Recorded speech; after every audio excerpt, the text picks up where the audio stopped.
Hello, class. Welcome to Embodiment 101. The strangest thing about this class is that you are both the teacher and the student. So what's happening in your body? Discomfort, ease, nothing in particular? What do you notice when you turn your attention to your head? What do you notice? What do you notice in your temples right now? Right now, in this moment, as you're watching me, what do you notice in your temples? What do you notice in your jaw? How about your forehead? Is it possible for you to uncrinkle? Is your face crumpled into a grimace? And can you relax the muscles in your face? When you put your attention on the corners of your eyes and the corners of your mouth, do you notice that you can relax a little and just let your facial expression melt away? When you focus on the back of your head or the occipital region in the bottom of the back of your head, what do you feel there? Feeling any sensation? Any tension? Here's the weird thing about these prompts. Here's the weird thing about a conversation about embodiment. It is about the body, and it's also not about the body. It's not about the body in a physiological, anatomical way, like you have a pain in your temples. Let's get rid of it. Do this exercise. Breathe and your pain will go away. It could. That happens for me all the time. If my pain is below a certain threshold, my awareness practice and simply breathing can melt low-level pain, and I've talked about that before. But the point of an embodiment practice is not to do that. That's just a side effect. That's just what happens. So an embodiment practice is it's not primarily about the body. It's not only about the body, although it is about the body. It's about our experiencing, our awareness. So how we are inhabiting a moment, how we are relating to a moment.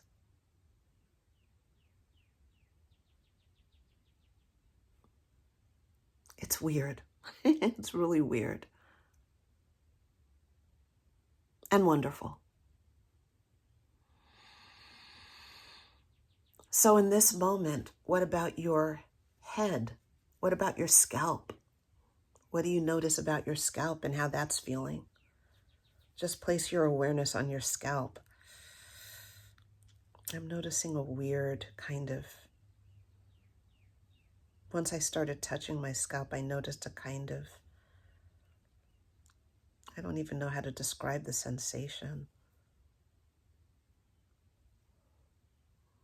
A little bit of discomfort, tenderness, I guess.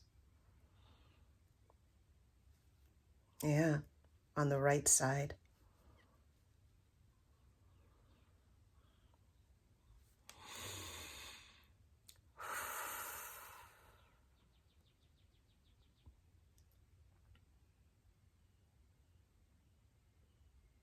Can you let go for a few seconds and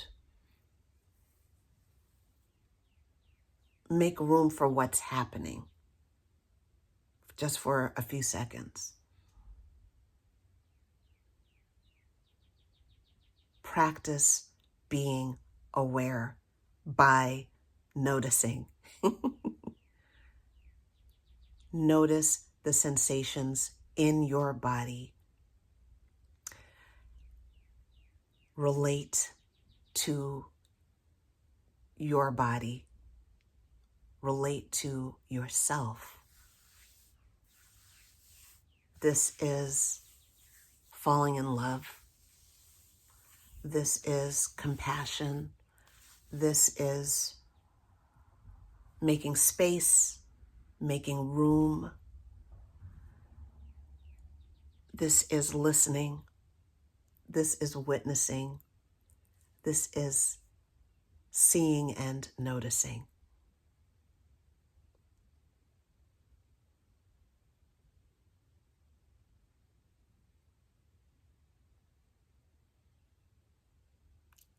Consciousness is an amazing gift. And a mystery. We live in a society where we want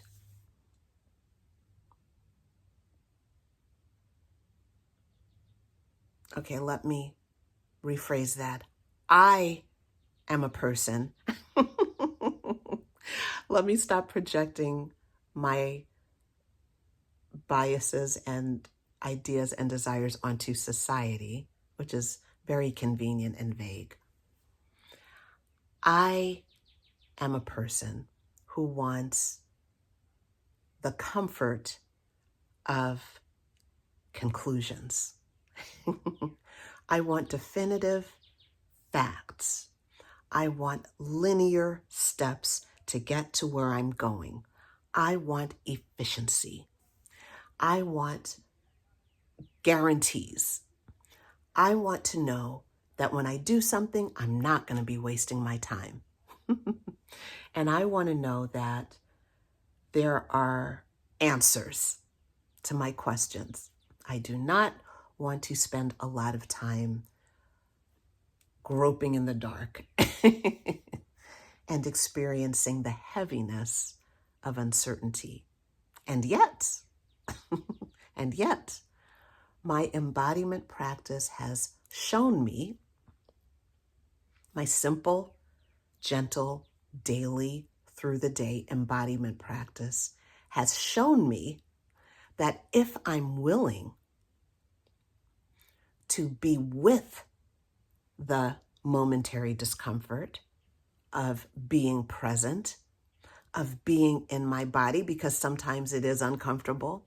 Sometimes grief comes up, sometimes fear comes up, sometimes panic comes up. And so I limit my exposure to the present moment to short periods of time, a few seconds.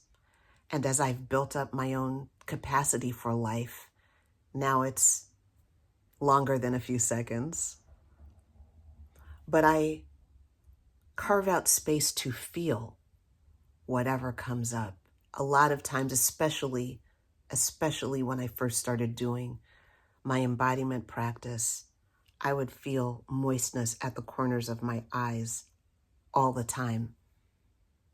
I can't say it was because of this specific thing or that specific thing. I think it was just the tenderness of being alive. Sometimes it was just grief, free-floating grief. Sometimes it was free-floating fear. Sometimes it was just free-floating appreciation. But that feeling of being connected to what was happening for me would often result in experiencing tears coming up in a moment of presence. What I've learned is that the more I'm willing to feel what is already happening in the present moment, the more relaxed I become in the world and in my body. I talked in a recent video about the awkwardness of just being. And again, the irony and the counterintuitive aspect of being willing to feel awkward is that on the other side of that, on the other side of those experiences, is a kind of deepening into self-acceptance and relaxation and a kind of self-compassion. And it just keeps going and going and going and getting deeper and deeper and deeper. You keep deepening your capacity for being alive. You deepen your capacity for feeling. You deepen your willingness level or your willingness to feel. That's my favorite definition of embodiment that I just made up during my podcast one day.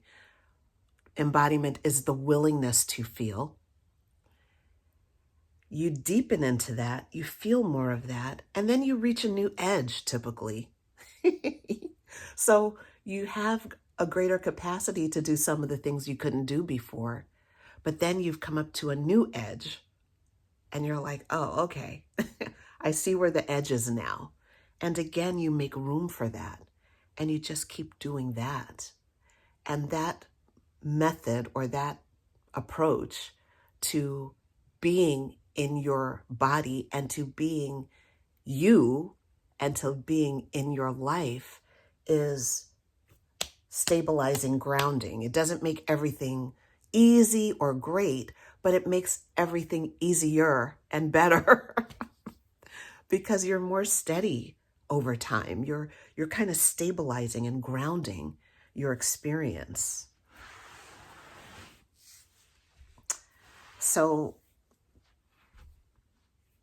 this is why I'm in the world inviting people into moments of presence. Wherever I am talking to my people, that's what I'm doing. I'm reminding you and me and myself that there is an opportunity to drop into right now and to become aware of right now. And that in the doing of that, we can have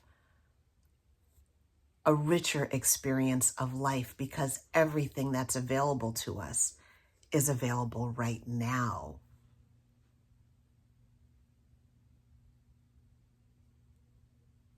And so there's a depth of wealth and abundance and luxury and opportunity and agency and potential possibility, etc., in the now, in the right now. I was just thinking of Eckhart Tolle, and I always joke with my brother that when I listened to Eckhart Tolle, back in the day, I was listening to his book, The Power of Now, and I was like, I'm not crazy about this story about how he was sitting on a park bench for 2 years in bliss. Like, I don't want something like that to happen to me. Like, I don't want to be sitting on a park bench for 2 years. and to this day, it makes me laugh because I'm like, okay, I'm glad you did it. I'm glad you did that. But there's a lesson in there, not just in the power of now, but in any book, video, content, anything, any conversation, movie. It doesn't matter. If we are aware of right now, then we are experiencing an embodiment moment. If we are in the present moment, we are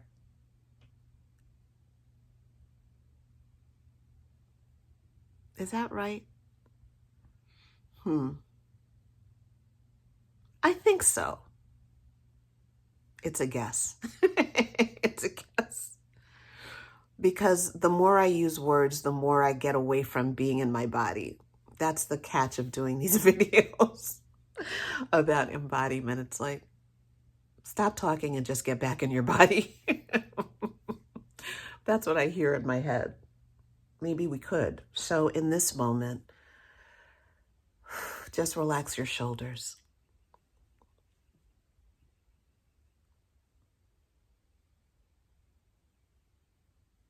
In the last video, I was telling you to notice your head. So now notice your shoulders. Drop your shoulders if you can.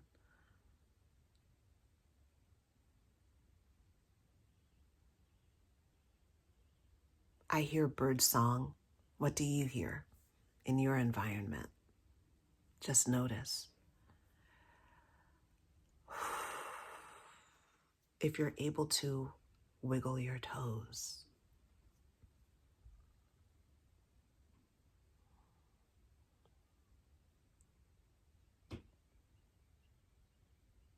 Invite yourself to be present just for a few seconds.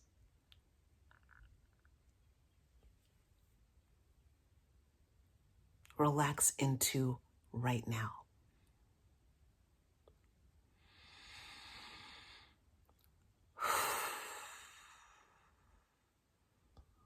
Amazing. Wow.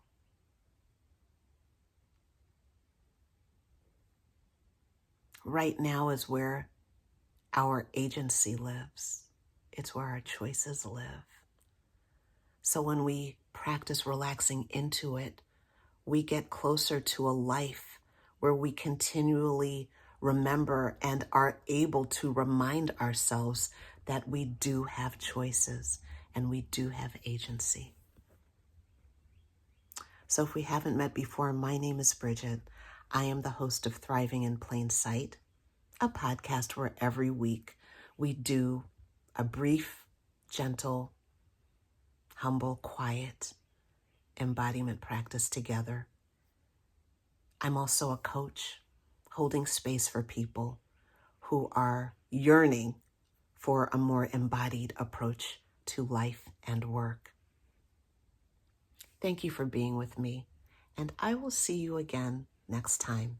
Bye-bye.